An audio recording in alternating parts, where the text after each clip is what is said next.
దేవుని పరిశుద్ధమైన నామానికి స్తోత్రములు. దేవుని యొక్క సన్నిధిలో దేవుని మాటలు వినటానికి, ప్రార్థించడానికి, మీ విజ్ఞాపనలు తెలియజేయటానికి ఏకీభవించిన మీ అందరికి కూడా ప్రభునామమున ప్రేమపూర్వకంగా వందనాలు తెలియజేస్తూ ఉన్నాం.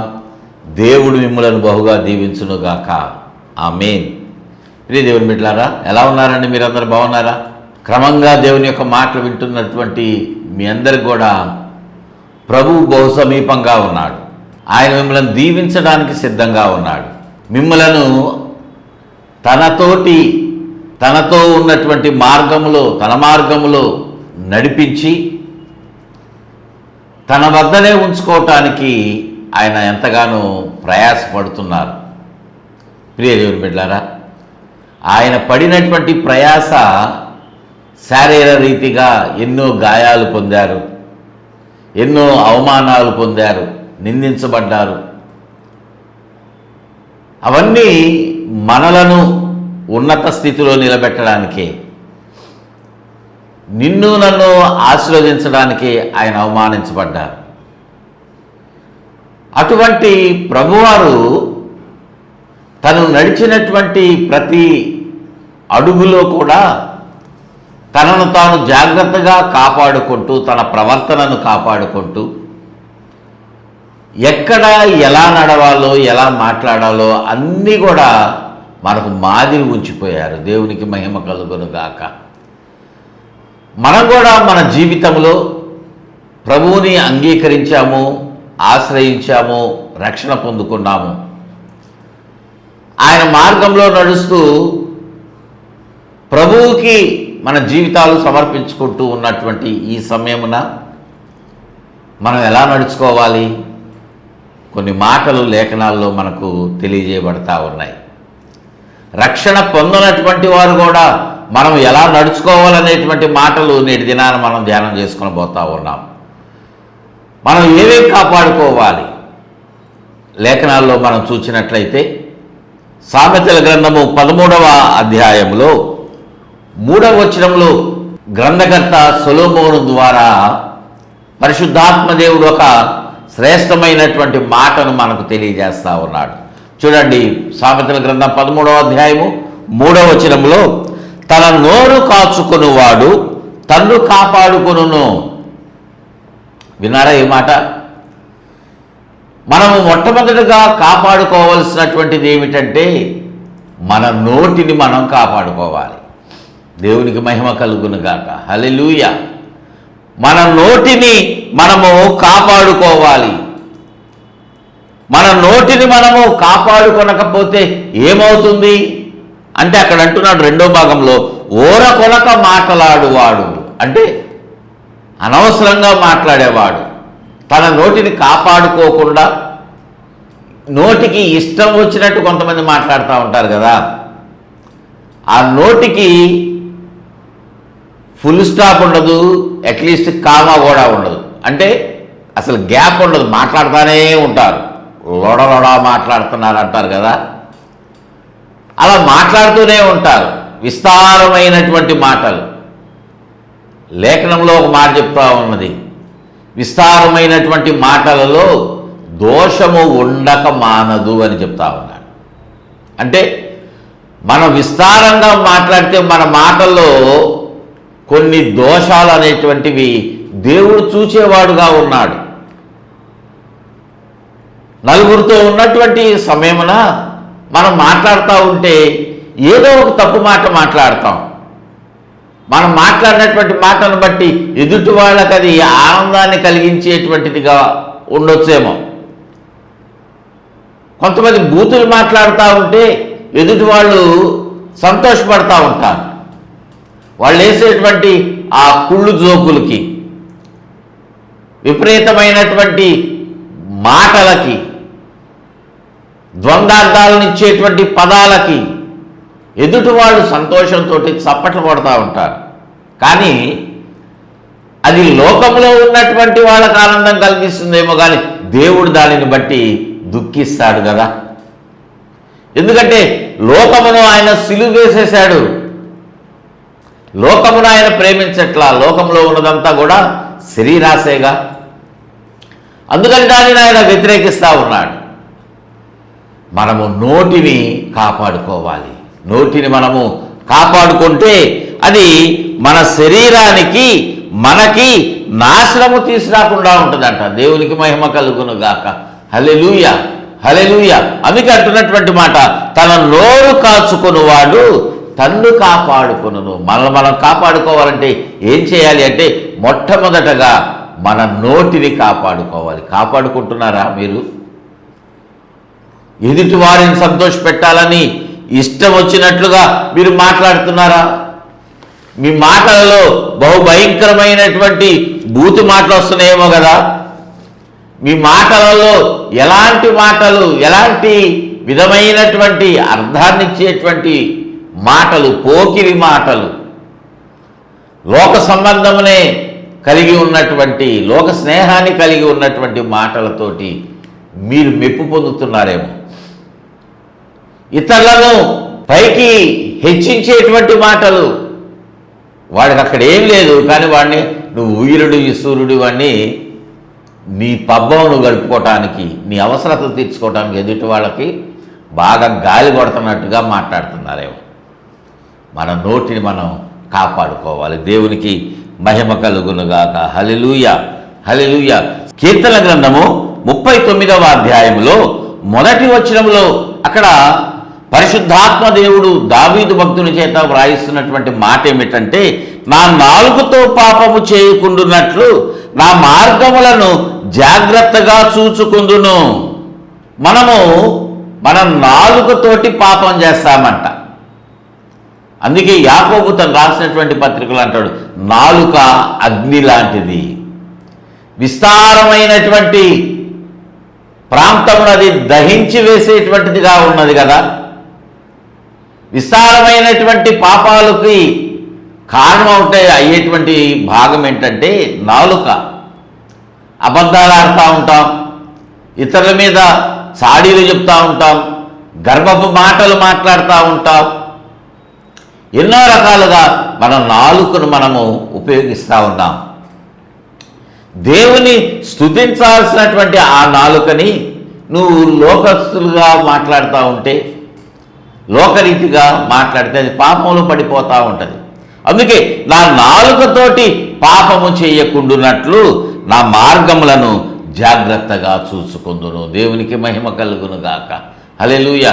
మన నాలుకని మనము కాపాడుకోవాలి. మన నాలుకని మనము కాపాడుకోకపోతే అది మన జీవితాలనే దహించి వేస్తుంది. దేవునికి మహిమ కలుగును గాక. హల్లెలూయా. మన జీవితాన్ని మనము కాపాడుకోవాలి అంటే మన నాలుకని మనము మన వశములో ఉంచుకోవాలి, దేవునికి అప్పగించాలి. దేవుని స్తుతించేటువంటి విధంగా ఆ నాలుకని నువ్వు సరి అయినటువంటి మార్గంలో పెట్టడము నువ్వు ప్రారంభించాలి. దేవునికి మహిమ కలుగును గాక. హల్లెలూయా, హల్లెలూయా.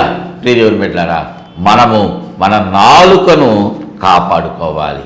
మరొక మాట చూసినట్లయితే తెస్సలోనిక సంఘానికి పౌలు భక్తుడు వ్రాసినటువంటి మొదటి పత్రికలో, తెస్సలోనిక సంఘానికి వ్రాసినటువంటి మొదటి పత్రిక 4వ అధ్యాయంలో 4వ వచనము 5వ వచనము రెండు కలిపి చదువుతున్నాను చూడండి. మీలో ప్రతివాడును దేవుని ఎరుగని అన్యజనుల వలె కామాభిలాష ఎందుకాక. ఎవరికి చెప్తున్నాడు ఈ మాట? మనందరికీ చెప్తా ఉన్నాడు, మనందరికీ. అందుకే ఆ 4వ వచనం ప్రారంభంలో అలా అంటున్నాడు, మీలో ప్రతివాడును. ఈ మాట నాకు కాదులే, నేను క్రైస్తవునేలే, నాకు అవసరం లేదులే, మా తాతగారు మంచి సేవకుడు, మంచి కాపరి, పెద్ద సంఘం ఉంది, నాకు కాదులే, నాకు అవసరం లేదులే, అలా అనుకోవద్దు. మీలో ప్రతివాడు కూడా, ప్రతి ఒక్కరు కూడా ఎలా ఉండాలి అంటే దేవుని ఎరుగని అన్యజనుల వలె కామాభిలాష ఎందుగాగా. దేవుని ఎరగనటువంటి వారు, యేసయ్యను దేవునిగా అంగీకరించినటువంటి వారు, వాళ్ళు వాళ్ళ ఇష్టానుసారంగా నడుస్తూ ఉన్నారు, వారికి ఇష్టమైనటువంటి మార్గంలో నడుస్తూ ఉన్నారు. అంటే దేవుడు దానిని ఎలా చూస్తూ ఉన్నాడంటే, తనను కాకుండా ఇతరులను దేవునిగా ఆరాధిస్తుంటే, ఇతరులను తనకు తండ్రిగా ఎవరైనా పెట్టుకుని ఉంటే దేవుడు ఎలా చూస్తాడంటే వారిని వ్యభిచారులుగా చూస్తూ ఉంటాడు. దేవునికి మహిమ కలుగును గాక. హల్లెలూయా.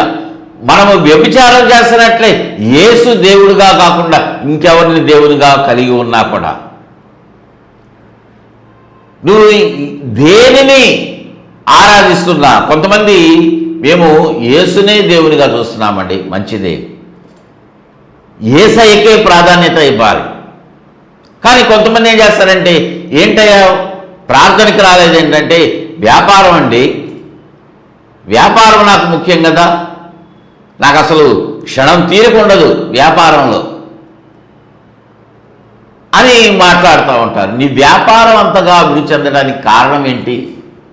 ఒకనొక సమయంలో నువ్వు ప్రార్థన చేశావేమో, నీ భార్య ప్రార్థన చేసిందేమో, నీ కుటుంబంలో నీ బిడ్డలు ప్రార్థన చేశారేమో, అయ్యా మాకు ఆర్థిక ఇబ్బందులు ఉన్నాయి, మా వ్యాపారమును అభివృద్ధి చేయనాయనని ప్రార్థన చేస్తే దేవుడు కృప చూపించి మీకు మంచి వ్యాపారం ఇస్తే ఈరోజు దేవుని సన్నిధికి నువ్వు రాలేకపోతా ఉన్నావు, దేవునికి స్తుతులు చెల్లించలేకపోతా ఉన్నావు, దేవుని నామాన్ని నువ్వు ఘనపరచలేకపోతా ఉన్నావు, సాక్షిగా నిలబడలేకపోతా ఉన్నావు, పరిశుద్ధ దినమును ఆదివారమును నువ్వు ఆచరించట్లా, వ్యాపారం అని పరిగెత్తుతూ ఉంటే ఆ వ్యాపారం దెబ్బతింటే నీ పరిస్థితి ఏంటో ఆలోచన చేశారా? దేవుని నిర్లక్ష్యం చేయొద్దు. దేవునికి ఇవ్వాల్సినటువంటి సమయాన్ని ముందుగా దేవునికి ఇవ్వండి. దేవునితో నువ్వు గడపాల్సినటువంటి సమయం గడుపు, భయభక్తులతోటి గడుపు. ఏదో మందిరానికి వెళ్ళాము వచ్చామంటే అలా కాదు, భక్తి శ్రద్ధలతోటి గౌరవముగా దేవుని స్తుతించడానికి ప్రారంభ ప్రార్థన నుండి నువ్వు ఏకీభవించాలి. ఎక్కడికైనా టైంకి వెళ్తాం, కానీ ట్రైన్ ఉంటే ఒక 10 నిమిషాల ముందే వెళ్ళి కూర్చో అని చెప్పేసి తల్లిదండ్రులు చెప్తారు బిడ్డలకు. ఒక 10 నిమిషాల ముందే నువ్వు ప్రార్థనకి రాని చెప్తున్నారా తల్లిదండ్రులారా మీ బిడ్డలకి? మీరు వెళ్తున్నారా? ఆఫీస్కి వెళ్తే మీ బిడ్డల స్కూల్కి పంపించాలంటే 9 గేట్లు వేసేస్తారేమోనని ఒక 2 నిమిషాల ముందే మీ పిల్లల్ని హడావుడిగా తీసుకెళ్తున్నారు కదా. మీకు ఒక ఆఫీసర్ వస్తున్నారంటే, ఇన్స్పెక్షన్ ఉందంటే టైంకి వెళ్తున్నారు కదా. మరి యేసయ్య దగ్గరికి రావడానికి ఎందుకు ఆలస్యం చేస్తూ ఉన్నారు? ప్రారంభ ప్రార్థనకి ఏకీభవించట్లా, కీర్తనలు పాడేటువంటి సమయంలో ఏకీభవించట్లా, వాక్యము ప్రారంభమైనప్పుడు ఏకీభవించట్లా, ఏదో ఒక టైంలో మీకు అనుకూలంగా ఉన్నటువంటి సమయంలోనే దేవునికి మీరు మీ సమయాన్ని ఇస్తూ ఉంటే దేవుడు సంతోషపడతాడా? ప్రియ దేవుని బిడ్డలారా, మనము కామాభిలాష ఎందు కాక పరిశుద్ధత ఎందును ఘనత ఎందును తన ఘటమును ఎట్లు కాపాడుకొనవలెనో ఎరిగి ఉండుట అది దేవుని చిత్తము. దేవునికి మహిమ కలుగును కాక. మన ఘటములను, మన శరీరాలను మనము కాపాడుకోవాలి. మనము లోకరీతిగా నడుస్తున్నామంటే దాని అర్థం ఏంటో తెలుసా? మన శరీరాన్ని మనం కాపాడుకోవట్లా, శరీరాశలకు అప్పగించుకుంటా ఉన్నాం, శరీర సంబంధమైనటువంటి కార్యాలను జరిగించడానికి మన జీవితాలను అప్పగించుకుంటా ఉన్నాం. జాగ్రత్తగా మన శరీరాన్ని మనం కాపాడుకోవాలి, మన శరీరంలో ఉన్న భాగాలను మనము కాపాడుకోవాలి. దేవునికి మహిమ కలుగును గాక. హల్లెలూయా, హల్లెలూయా. తర్వాత మాటగా మనం చూస్తే పరిశుద్ధతను మనము కాపాడుకోవాలి, పరిశుద్ధతను మనము కాపాడుకోవాలి. చూడండి, లేఖనములో మనం చూసినట్లయితే తెస్సలోనిక సంఘానికి వ్రాసినటువంటి మొదటి పత్రిక 4వ అధ్యాయంలోనే 7వ వచనంలో మనం చూసినట్లయితే పరిశుద్ధులగుటకి దేవుడు మనలను పిలిచెను గాని అపవిత్రులుగా ఉండుటకు పిలవలేదు. మొట్టమొదట మనం గ్రహించాల్సినటువంటిది, గుర్తించాల్సినటువంటి మాట ఏంటంటే దేవుడు మనలను పిలిచాడు. మనము అనేటువంటి పదము ఎప్పుడు ఉపయోగిస్తాం? ఇతరులకి, నాకు, నీకు నాకు, నీవు నేను కలిస్తేనే మనము. అవును కదా? దేవుడు నిన్ను పిలిచాడు, నన్ను పిలిచాడు. దేవుడు మనలను ఏర్పాటు చేసుకున్నాడు. ఎందుకు? ఏర్పాటు చేసుకున్నాడు అంటే పరిశుద్ధులగుటకే దేవుడు మనలను పిలిచాడు. దేవునికి మహిమ కలుగునుగాక. హల్లెలూయా. అంటే నీవు నేను అపరిశుద్ధులముగా ఉండటానికి దేవునికి ఇష్టము లేదు. ఒకానొక సమయమున లోకములో మనం ఉన్నాం, లోక స్నేహాన్ని మనం చేశాం. క్రైస్తవులుగా పుట్టచ్చు, ఇతర మతాలలో లోకములో ఉన్నటువంటి ఇతర మతస్థుల కుటుంబాలలో ఎక్కడైనా సరే జన్మించవచ్చు. కానీ మనం ఎక్కడ పుట్టినా ఎక్కడ పెరిగినా మనము పరిశుద్ధులము కాదు. మనము సేవకుల కుటుంబంలో పుట్టినా కూడా పరిశుద్ధులము కాదు. మా నాన్నగారు రెవరెండ్ అండి, ఆయన ఉన్నతమైనటువంటి పరిచర్య చేస్తున్నాడు, మంచిదే. నువ్వు రక్షణ పొందలేదు కదా.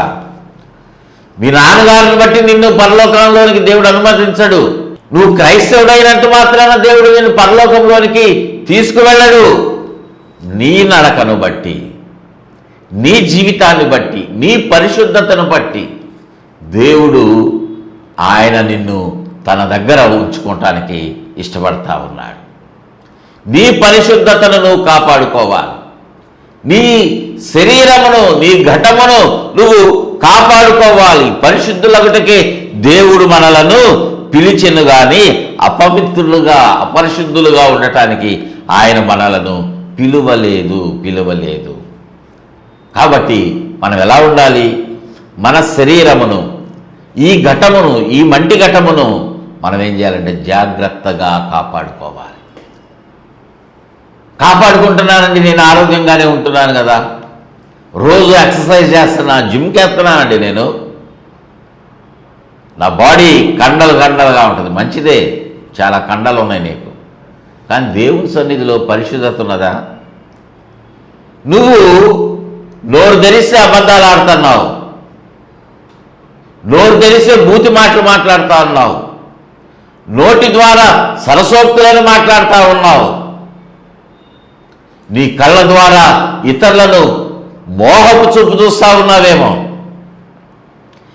లోకంలో ఉన్నటువంటి వాటిని, దేవునికి ఇష్టం లేనటువంటి వాటిని నువ్వు ఆశపడతా ఉన్నావేమో, లంచం తీసుకుంటున్నాయేమో నీ చేతులు, దుర్వ్యాపారం చేయాలనేటువంటిది నీ హృదయంలో ఆ తలంపు కలుగుతూ ఉన్నదేమో.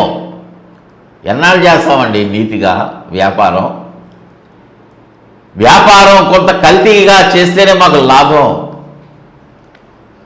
రకరకాల వ్యాపారాలు చేస్తూ ఉన్నారు, మోసపూరితమైనటువంటి వ్యాపారాలు కొనసాగుతూ ఉన్నాయి.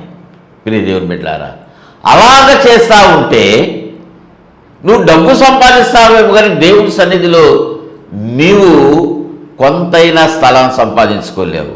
దేవుని సన్నిధిలో స్థలము సంపాదించుకో. ఆయన హృదయంలో నువ్వు స్థానం సంపాదించుకోవాలంటే నువ్వు పరిశుద్ధతను కలిగి ఉండాలి. దేవునికి మహిమ కలుగునుగాక. ఆయన నిన్ను పిలిచిందందుకే. ఏమీ విలువ లేనటువంటి నీకు విలువనిస్తా ఉన్నటువంటి వాడు మన ప్రభు అయినటువంటి యేసుక్రీస్తు వారు. దేవునికి మహిమ కలుగునుగాక. హల్లెలూయా. మీ దగ్గర ఏమీ ఆశించకుండా ఆయన తన ప్రాణాన్ని పెట్టాడు కదా నీ కొరకు, తన శరీరాన్ని నీ కొరకు అప్పగించుకున్నాడు కదా, గాయాలు పొందాడు కదా. ప్రియ దేవుని బిడ్డలారా, అటువంటి దేవుని సన్నిధిలో నీ జీవితాన్ని నువ్వు కాపాడుకోవాలి. యాకోబు రాసినటువంటి పత్రిక 4వ అధ్యాయం చూడండి, 8వ వచనంలో మనం చూసినట్లయితే, దేవుని యొద్దకు రండి, అప్పుడు ఆయన మీ యొద్దకు వచ్చును. పాపులారా, మీ చేతులను శుభ్రము చేసుకొనండి. దేవుడు మనకు చెప్తున్నటువంటి ఒక హెచ్చరిక. మనం ఎలా ఉన్నామంటే పాపంతో నిండి ఉన్నాం కాబట్టి దేవుడు మనల్ని ఏమని పిలుస్తున్నా అంటే పాపులారా అంటా ఉన్నాడు. చాలా బాధగా ఉంది కదా. నీదెవరైనా ఒరే పాపి అంటే నీకు బాధైనా? నువ్వు పాపం చేశావు, నువ్వు పాపాత్ముడివి అంటే నీకు కోపం వస్తుంది కదా. కానీ దేవుడు ఏమంటున్నా అంటే మనల్ని పాపులారా అని పిలుస్తాడు. ఎందుకంటే నువ్వు నేను పాపం చేస్తున్నావు. దేనివలన? మన చేతులతోటి మనము ఎన్నో చెడ్డ కార్యాలు చేస్తూ ఉన్నావు. ఇతరులను నువ్వు హింసిస్తూ ఉన్నావేమో, చంపేస్తూ ఉన్నావేమో, హంతకునిగా ఉన్నావేమో. నీ నోటి మాటతోటి హంతకునిగా ఉన్నావేమో కదా. ఈ చేతులతోటి ఎన్నో చెడ్డ క్రియలు చేస్తూ ఉంటాం. భార్యలను కొడతా ఉన్నారు, తల్లిదండ్రులను కొడతా ఉన్నారు, యవనస్తులైనటువంటి వారు ఎవరిని పడితే వాళ్ళని కొడతా ఉన్నారు. అది తప్పని చెప్తే నువ్వేంది నాకు చెప్పేది అని మాట్లాడుతున్నారు. అవును కదా ప్రియదేవుని బిడ్డలారా, ఆ రీతిగా మనం ఉండొద్దు. మన శరీరమును పరిశుద్ధపరచుకునేటువంటి క్రమంలో ఇదొక భాగము. మీ చేతులను మీరు పరిశుద్ధపరచుకోనండి, వ్యాకులపడుడి, దుఃఖపడుడి, ఏడువుడి, మీ నవ్వు దుఃఖమునకును మీ ఆనందము చింతకును మార్చుకొనుడి. మన ఆనందము చింతకు, మీ నవ్వు దుఃఖమునకు మార్చుకుంటున్నాం. కానీ మనం చేయాల్సింది ఏంటంటే మన హృదయాలను దుఃఖపరుచుకోవాలి, మన హృదయాలను పరిశుద్ధపరచుకోవాలి. దుఃఖపరచుకోవాలి మన హృదయాలు అంటే దేవుని సన్నిధిలో మనము ఆయన పాదాలు పట్టుకొని గోజాడాలి. ప్రియదేవుని బిడ్డలారా, ఈ రీతిగా మనలను మనము కాపాడుకుంటూ మనం జాగ్రత్తగా ముందుకు నడవలసిన వాళ్ళంగా ఉన్నాం. దేవునికి మహిమ కలుగును గాక. హల్లెలూయా. పేతురు రాసినటువంటి 2వ పత్రిక 3వ అధ్యాయము 12వ వచనంలో మధ్యలో నుండి చదువుతున్నాం. మీరు పరిశుద్ధమైన ప్రవర్తనతోనూ భక్తితోనూ ఎంతో జాగ్రత్త గలవారై ఉండవలెను. మన ప్రవర్తన పరిశుద్ధముగా ఉండాలి, మన భక్తి పరిశుద్ధముగా ఉండాలి, భక్తి విషయంలో జాగ్రత్తగా ఉండాలి. చాలామంది నేను భక్తిని కలిగి ఉన్నాను, దేవునికి ప్రార్థన చేస్తున్నాను, ఉపవాసం ఉంటున్నాను, కానుకలు ఇస్తా ఉన్నాను, అర్పణలు ఇస్తా, ఇవన్నీ ఆయన అడగట్లా. నీ భక్తి, నీ జీవితం ఎలా ఉన్నది? పరిశుద్ధంగా ఉందా? నీ ప్రవర్తన జాగ్రత్తగా నువ్వు కాపాడుకోవాలి. మరొక మాట మనం చూసినట్లయితే మన అవయవములను మనము కాపాడుకోవాలి. మన శరీరంలో ఉన్నటువంటి భాగములను, అవయవములను మనము కాపాడుకోవలసినటువంటి వాళ్ళంగా ఉన్నామని పౌలు భక్తుడు రోమా సంఘానికి లేఖ వ్రాస్తూ చెప్తా ఉన్నాడు. మన అవయవములను మనము కాపాడుకోవాలి. చూడండి, రోమీయులకు రాసినటువంటి పత్రిక 6వ అధ్యాయము 13వ వచనంలో మనం చూస్తే, మీ అవయవములను దుర్నీతి సాధనములుగా పాపమునకు అప్పగింపకుడి. అంటే అర్థం ఏంటి? మన శరీరంలో ఉన్నటువంటి ఈ చేతులు, ఈ ముఖము, ఈ నోరు, ఈ కళ్ళు, మన హృదయము, మన పాదాలు, కాళ్ళు, మన శరీరంలో ఉన్నటువంటి ప్రతి భాగమును ఏమంటూ ఉన్నాడు అంటే దుర్నీతి సాధనములుగా మీరు పాపమునకు అప్పగింపవద్దు అని ఒక హెచ్చరికతో కూడిన ఆజ్ఞ తెలియజేయబడతా ఉంది. దేవునికి మహిమ కలుగును గాక. హల్లెలూయా. హెచ్చరిస్తా ఉన్నాడంటే దాని అర్థం ఏంటి? మీరు కాపాడుకోండి అని మీకు తెలియజేస్తున్నాడంటే దాని అర్థం ఏంటి? మీరు ఎలా ఉపయోగిస్తున్నారో కదా. మనకు నచ్చింది అదే.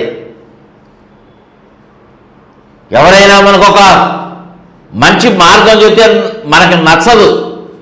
ఒరే నాన్న, నువ్వు ఇలా ఉన్నావురా, నువ్వు తాగుతున్నావురా,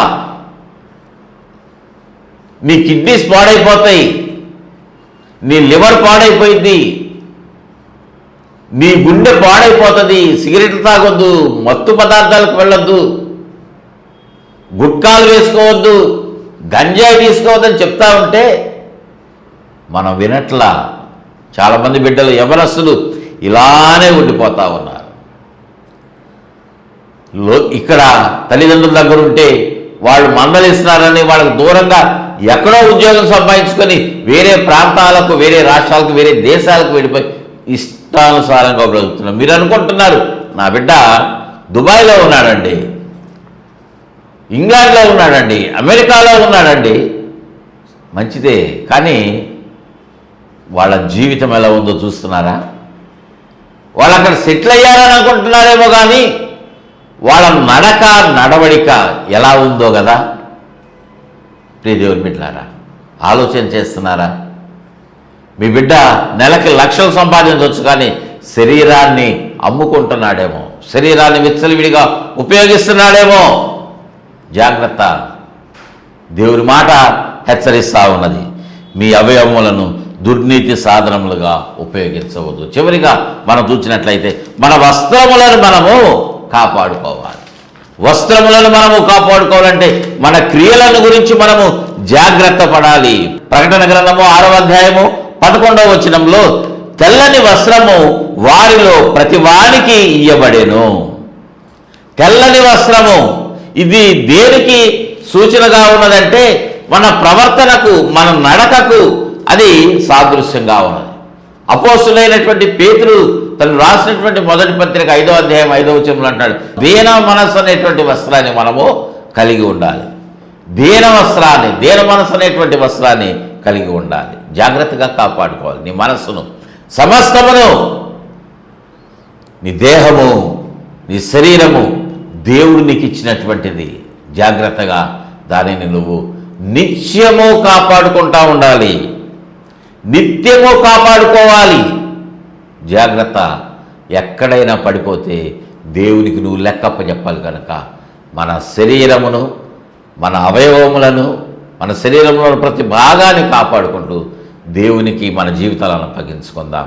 అటువంటి కృప పరిశుద్ధాత్మ దేవుడు మనకందరికీ దయచేయునుగాక. ఆమేన్. ప్రార్థన చేసుకుందామండి. ప్రేమ కలిగిన తండ్రి, పరిశుద్ధుడా, మీకు వందనాలు చెల్లిస్తూ ఉన్నాం. అవునయ్యా, ఈ మాటల ద్వారా మమ్మల్ని కొన్ని హెచ్చరికలు చేశారు, మాకు కొన్ని విషయాలు మాకు తెలియజేశారు. మా శరీరములో ఉన్న అవయవములను, మా నోటిని, మా మనసును, మా హృదయాన్ని, మా ఆలోచనలను ప్రభువా మీ నామానికి మహిమకరముగా మేము ఉండటానికి వాటిని ఉపయోగించుకున్నట్లుగా అటువంటి జీవితాన్ని మాకు దయచేయి ప్రభువా. దుర్నీతి సాధనములుగా మేము ఉపయోగించకుండా నీతి సాధనములుగా ఉండడానికి సహాయం చేయి ప్రభువా. ఈ మాటలు వింటున్నటువంటి ప్రతి ఒక్కరిని మీరు ఆశీర్వదించండి అయ్యా. వారి వారి అవసరతలలో మీరు జ్ఞాపకం చేసుకోండి. మంచి ప్రార్థనా జీవితాన్ని వారికి ప్రాముఖ్యంగా దయచేయండి. యవనస్తులను ప్రభువా నాయన, వృద్ధులను, చిన్న బిడ్డలను, ప్రతి ఒక్కరిని, ప్రతి వయసులో ఉన్నటువంటి వారందరినీ మీకే అప్పగించుకుంటున్నాం. ఈ యొక్క కార్యక్రమాన్ని స్పాన్సర్ చేసిన బిడ్డను మీకు సమర్పించుకుంటున్నాం. మంచి భవిష్యత్తు ప్రతి ఒక్కరికి దయచేయండి. ఆత్మీయ జీవితంలో వర్ధిల్లునటువంటి కృపలు దయచేయండి మా ప్రభువా నాయన. ఈ లోక సంబంధమైనటువంటి ఆశీర్వాదాలు, పర సంబంధమైన దీవెనలు సమస్తము ఎక్కడ లోటు లేకుండా, ఏది లోటు లేకుండా మంచి ఆరోగ్యంతో ప్రభువా మీరు అనుగ్రహించి ఆశీర్వదించండి. ఎవరైతే అనారోగ్యంతో ఉన్నారో వారందరికీ కూడా యేసు నామములో సంపూర్ణమైన ఆరోగ్యం కలుగునుగాక. ఆమేన్. ప్రభువా అటువంటి రీతిగా మీరు దీవించి ఆశీర్వదించమని మహిమగంత ప్రభావాలు మీకు ఆరోపిస్తూ యేసయ్య శ్రేష్టమైన నామమును అడిగి వేడుకుంటున్నాం తండ్రి. ఆమేన్, ఆమేన్, ఆమేన్. తండ్రి, కుమార, పరిశుద్ధాత్మ త్రియేక దేవుని దీవెన, కాపుదల, భద్రత తోడుగా ఉండి నడిపించి బలపరిచి వర్ధిల్ల చేయునుగాక. Amen, amen, amen. God bless you all.